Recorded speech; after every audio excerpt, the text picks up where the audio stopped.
जय हिंद साथियों, स्वागत करता हूं सभी अग्निवीर नौजवानों का अपने यूट्यूब चैनल पर। साथियों, जैसा कि आपको पता ही होगा कि आपका जो एग्ज़ाम है 22 अप्रैल को होने वाला है। आपके पास बहुत कम टाइम बचा है। आप भी अच्छे से अच्छे क्वेश्चन ढूंढने की तैयारी कर रहे हो और अच्छे से अच्छा टॉपिक पढ़ने की कोशिश कर रहे होंगे। तो मेरे दोस्तों, हम आपके लिए लेकर आते हैं बहुत ही महत्वपूर्ण क्वेश्चन। सभी क्वेश्चन हमारी जो प्रैक्टिस सेट के होते हैं गोल्डन क्वेश्चन होते हैं, जो आपको एग्जाम में सीधे देखने को मिलेंगे। अगर मेरे दोस्तों आप हमारी इन दोनों वीडियो को, एक सुबह को 8 बजे और एक शाम को 7 बजे, इन दोनों वीडियो को कवर कर लेते हो तो आपसे आर्मी अग्निवीर में ऐसा कोई क्वेश्चन नहीं बचेगा जीके जीएस का जो आपसे छूट जाए। तो इन हमारी दोनों वीडियो को जरूर देखिएगा और अभी तक हमारे चैनल पर नए हो तो चैनल को सब्सक्राइब नहीं किया है, चैनल को सब्सक्राइब भी जरूर कर लें और अपने दोस्तों के पास वीडियो को शेयर जरूर कर दीजिएगा, क्योंकि हम आपके लिए लेकर आते हैं सेलेक्टेड क्वेश्चन। सभी क्वेश्चन आपके लिए गोल्डन होंगे। तो बिना टाइम गवाए करते हैं वीडियो को स्टार्ट। आपका पहला क्वेश्चन आपकी स्क्रीन पर आ चुका है। लियो के यकृत के तेल में किसकी प्रचुरता होती है? ऑप्शन है विटामिन ए की, विटामिन बी की, विटामिन सी, विटामिन डी या विटामिन ई। तो मछली के जो तेल होते हैं, जो आपकी मछलियां होती हैं और उनका जो यकृत होता है, यकृत के जो तेल में किसकी प्रचुरता अधिक होती है? तो विटामिन डी की प्रचुरता अधिक होती है। यानी विकल्प सी में आपको विटामिन डी दिया गया है, आपका सही जवाब हो जाएगा। अगला क्वेश्चन आपसे पूछा गया है, प्रकाश छोटे छोटे कणों से मिलकर बना है जिसे कहते हैं। ऑप्शन है परमाणु, नाइट्रॉन, पॉजिट्रॉन या फोटोन। तो बताइएगा, जो प्रकाश आपके छोटे छोटे कणों से मिलकर बना है तो उसको हम किस नाम से जानते हैं? तो किस नाम से जानते हैं? तो आपने सुना होगा, उनको हम प्रोटॉन के नाम से जानते हैं, यानी डी विकल्प के नाम से जानते हैं। तो डी विकल्प इसमें आपका सही जवाब हो जाता है। अगला क्वेश्चन मेरे दोस्तों आपसे पूछा गया है, निम्नलिखित में से कौन सा एंजाइम लार में पाया जाता है? ये लार में होता है। बहुत ही ज़्यादा सेलेक्टेड क्वेश्चन, वनडे एग्जाम के लिए बहुत ही इंपॉर्टेंट क्वेश्चन है। हर बार एग्जाम में पूछा जाता है कि टाइलिन, टाइलिन आपका जो एंजाइम है वह आपका लार में पाया जाता है। तो सी विकल्प इसमें आपका सही जवाब होगा। क्वेश्चन आपसे पूछा गया था, लार में कौन सा एंजाइम पाया जाता है या निम्नलिखित में से एंजाइम लार में पाया जाता है? तो टाइलिन आपका लार में पाया जाता है। सी विकल्प इसमें आपका बिल्कुल सही जवाब होगा।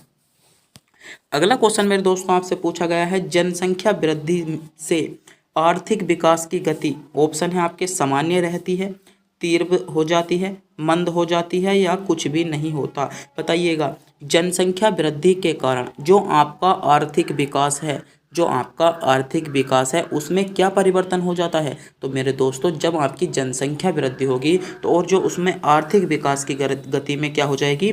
उसकी गति मंद हो जाएगी, यानी उसकी गति में आपका जो आर्थिक विकास है वह आपका कम हो जाएगा। तो जो भी बच्चे विकल्प सी की ओर जा रहे थे मेरे दोस्तों, बिल्कुल सही जा रहे थे।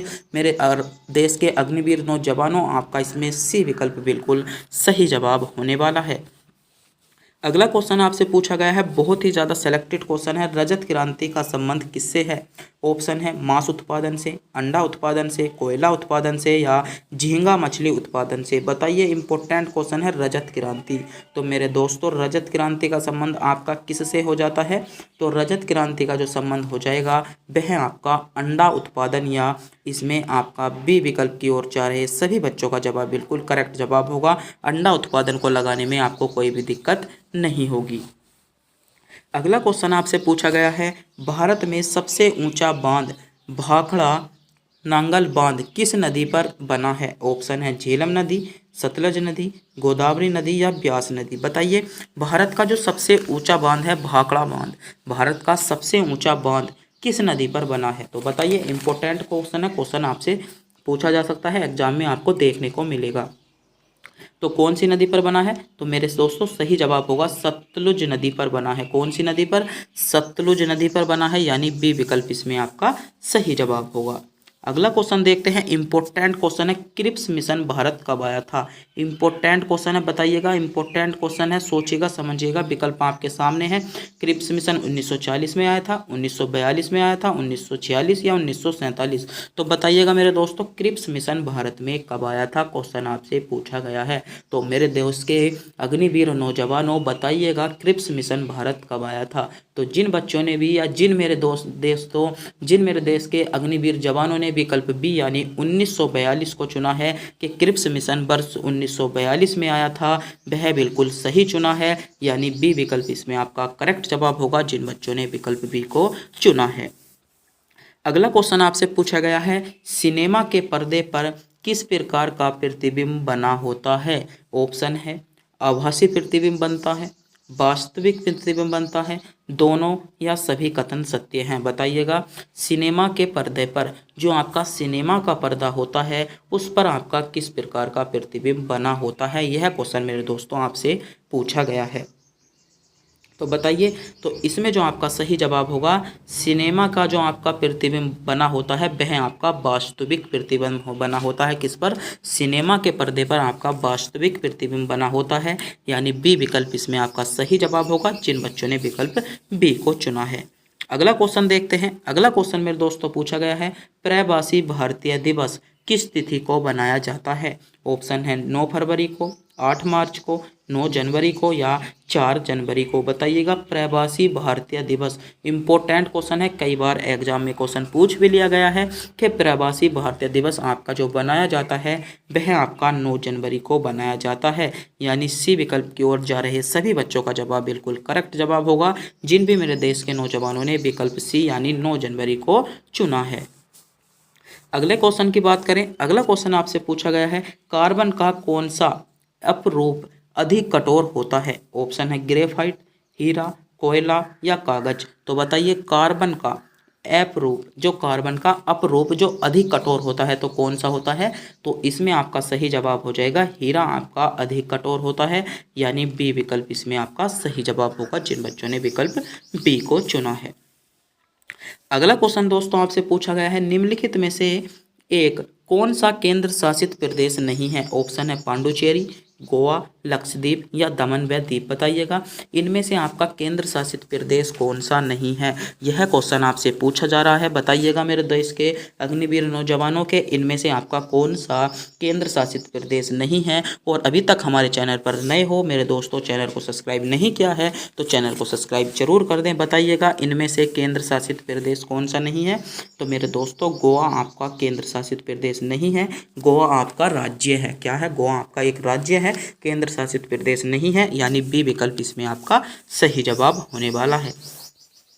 अगला क्वेश्चन आपसे पूछा गया है, भारतीय संविधान में कितनी अनुसूचियां हैं? ऑप्शन 6, 7, 10 या 12।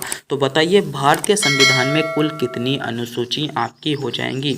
तो मेरे दोस्तों, भारतीय संविधान में आपकी 12 अनुसूची हैं, डी विकल्प इसमें आपका सही जवाब होगा। एक बार क्वेश्चन ऐसे भी पूछ लिया गया है कि भारतीय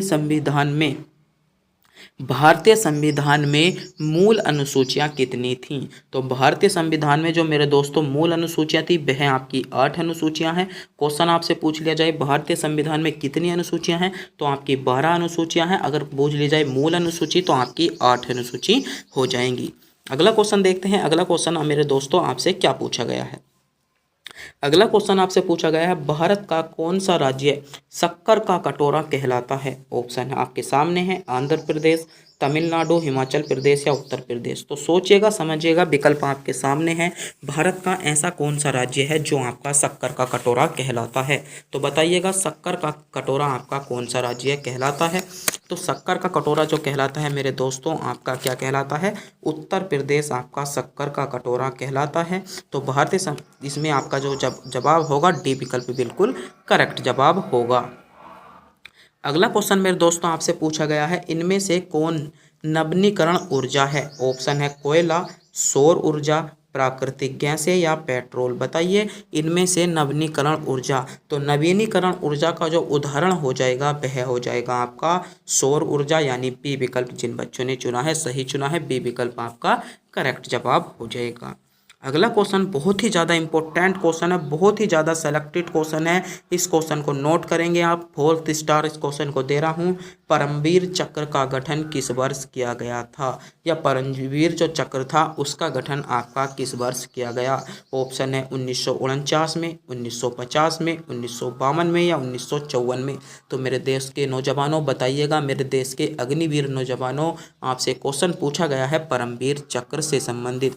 तो मेरे दोस्तों परमवीर चक्र का जो गठन किया गया था वह आपका 1950 में किया गया था। कब किया गया था? 1950 में। आपका बी विकल्प इसमें आपका सही जवाब हो जाता है।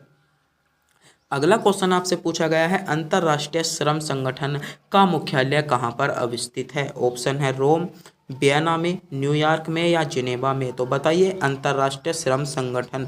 तो अंतर्राष्ट्रीय श्रम संगठन का मुख्यालय जो हो जाएगा आपका जिनेवा हो जाता है। यानी जो बच्चे विकल्प डी की ओर जा रहे थे बिल्कुल सही जा रहे थे। जिन बच्चों ने विकल्प डी को चुना था बिल्कुल सही चुना था। जिनेवा आपका सही जवाब होगा। अगला क्वेश्चन आपसे पूछा गया है, जापान की मुद्रा का क्या नाम है? ऑप्शन है डॉलर, युआन, येन या रुआल। तो बताइए जापान की मुद्रा। तो मेरे दोस्तों जापान की जो मुद्रा है वह आपकी येन है। क्या है? येन आपका सी विकल्प में आपको दिया गया है, जो आपका बिल्कुल करेक्ट जवाब होगा।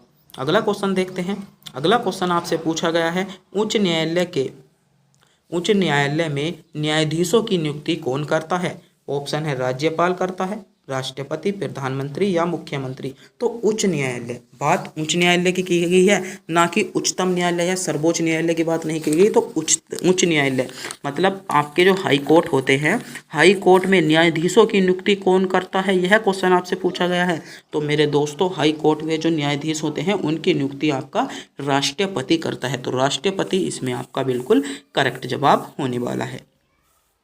अगला क्वेश्चन आपसे पूछा गया है, क्षारक को जल में घोलने पर क्या मुक्त होता है? तो क्षारक को अगर हम जल में जो घोल दें तो आपका क्या मुक्त होता है? ऑप्शन है OH ion, H+ ion,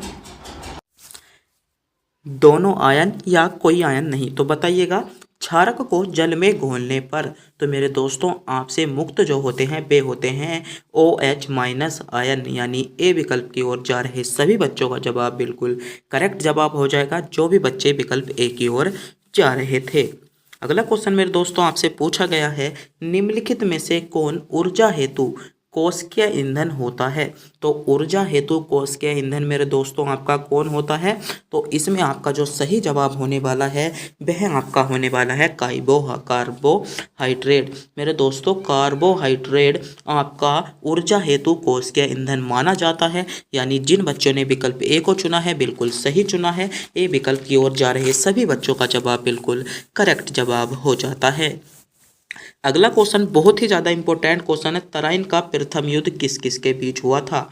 option आपके सामने है, मोहम्मद गोरी और महाराणा प्रताप के बीच, मोहम्मद गोरी और राणा सांगा के बीच, मोहम्मद गोरी और पृथ्वीराज चौहान के बीच या मोहम्मद गोरी और राणा रतन सिंह के बीच। तो बताइएगा, सोचिएगा, समझिएगा, क्वेश्चन पर थोड़ा सा विचार कीजिएगा और कमेंट बॉक्स में क्वेश्चन को बताइएगा कि तराइन का प्रथम युद्ध। तो तराइन का जो मेरे दोस्तों आपका प्रथम युद्ध हुआ था वह आपका जो हुआ था मोहम्मद गोरी और पृथ्वीराज चौहान के बीच हुआ था। यानी जिन बच्चों ने विकल्प सी को चुना है, जिन बच्चे विकल्प सी को सोच रहे थे वे बिल्कुल सही सोच रहे थे। सी विकल्प इसमें आपका बिल्कुल करेक्ट जवाब हो जाएगा। अगला क्वेश्चन देखते हैं। अगला क्वेश्चन मेरे दोस्तों आपसे क्या पूछा गया है?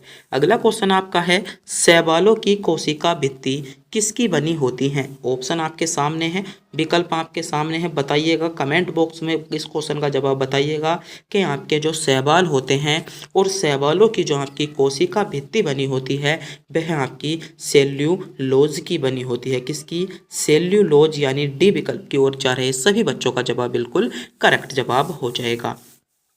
अगला क्वेश्चन बहुत ही ज़्यादा इंपॉर्टेंट क्वेश्चन है आर्मी अग्निवीर के लिए। अगर आप भी सिलेक्शन पाना चाहते हो तो इस क्वेश्चन का स्क्रीनशॉट जरूर ले लीजिएगा। भारत का प्रथम महिला विश्वविद्यालय कहाँ स्थापित किया गया? तो भारत का प्रथम विश्वविद्यालय जो महाविश्वविद्यालय था, महिला महाविश्वविद्यालय, वह आपका कहाँ पर स्थित किया गया था? क्वेश्चन आपसे पूछा गया है। ऑप्शन है दिल्ली में, कोलकाता में, मुंबई में या आपसे पूछा गया है बेंगलोर में। तो बताइएगा भारत का प्रथम महिला विश्वविद्यालय मेरा दोस्तों आपसे मुंबई में स्थापित किया गया था। यानी सी विकल्प इसमें आपका बिल्कुल करेक्ट जवाब हो जाएगा। अगला क्वेश्चन पूछा गया है, मानव शरीर विटामिन ए संचारित रहता है। ऑप्शन है यकृत में, तिली में, उदर में या अमाशय में। बताइए मानव शरीर में जो विटामिन ए संचारित रहता है वह आपका कहाँ पर रहता है? तो इसमें आपका सही जवाब होगा यकृत में मानव शरीर में विटामिन ए संचारित रहता है। तो ए विकल्प आपका करेक्ट जवाब हो जाएगा। अगला क्वेश्चन मेरे दोस्तों आपसे पूछा गया है, भारत में सबसे कम जनसंख्या वाला राज्य कौन सा है। ऑप्शन आपके सामने 100 हो चुके हैं, सोचिएगा समझिएगा, क्वेश्चन पर विचार कीजिएगा। भारत में सबसे कम जनसंख्या वाला राज्य है। ऑप्शन आपके सामने है चंडीगढ़, मिजोरम, सिक्किम या गोवा। तो भारत में जो सबसे कम जनसंख्या वाला राज्य है वह है आपका सिक्किम हो जाएगा। यानी जिन बच्चों ने विकल्प सी को चुना है बिल्कुल सही चुना है, सी विकल्प आपका सही जवाब होगा। अगला क्वेश्चन है मानव शरीर में वसा जमा होती है यकृत में, त्वचा में। तो इसमें जो सही जवाब होगा मानव शरीर में वसा आपकी वसा ऊतक में जमा होती है। आपका आज की वीडियो का अंतिम क्वेश्चन आपकी स्क्रीन पर आ चुका है। अजंता की गुफाएं कहाँ पर स्थित हैं। ऑप्शन आपके सामने है उड़ीसा, मध्य प्रदेश, महाराष्ट्र या केरल। तो सोचिएगा समझिएगा, क्वेश्चन को बताइएगा अजंता की गुफाएं आपकी कहाँ स्थित हो जाती हैं। तो मेरे दोस्तों जो आपकी अजंता की गुफाएं हैं वे आपकी कहाँ पर स्थित हैं। तो इसमें जो आपका सही जवाब होने वाला है वह जवाब होने वाला है महाराष्ट्र में। तो अजंता की गुफाएं आपकी महाराष्ट्र में है, सी विकल्प आपका करेक्ट जवाब होगा। तो मेरे दोस्तों आज के जो सभी क्वेश्चन थे सेलेक्टेड क्वेश्चन थे। बताइएगा आप इन 30 क्वेश्चनों में से कितने क्वेश्चनों का जवाब जानते थे। ऐसे कितने क्वेश्चन ऐसे थे जिनका जवाब आपसे नहीं बताया गया। कहाँ आपकी तैयारी में अभी तक कमी चल रही है। तो आपको कुछ सुधार करना होगा, रिविजन करना होगा। मात्र 12 से 13 दिन मात्र आपके पास शेष बचे हैं। तो मेरे दोस्तों अगर आपको भी वीडियो अच्छी लगी हो तो वीडियो को लाइक, चैनल को सब्सक्राइब जरूर कर दीजिएगा। तब तक के लिए मिलते हैं अगली वीडियो में।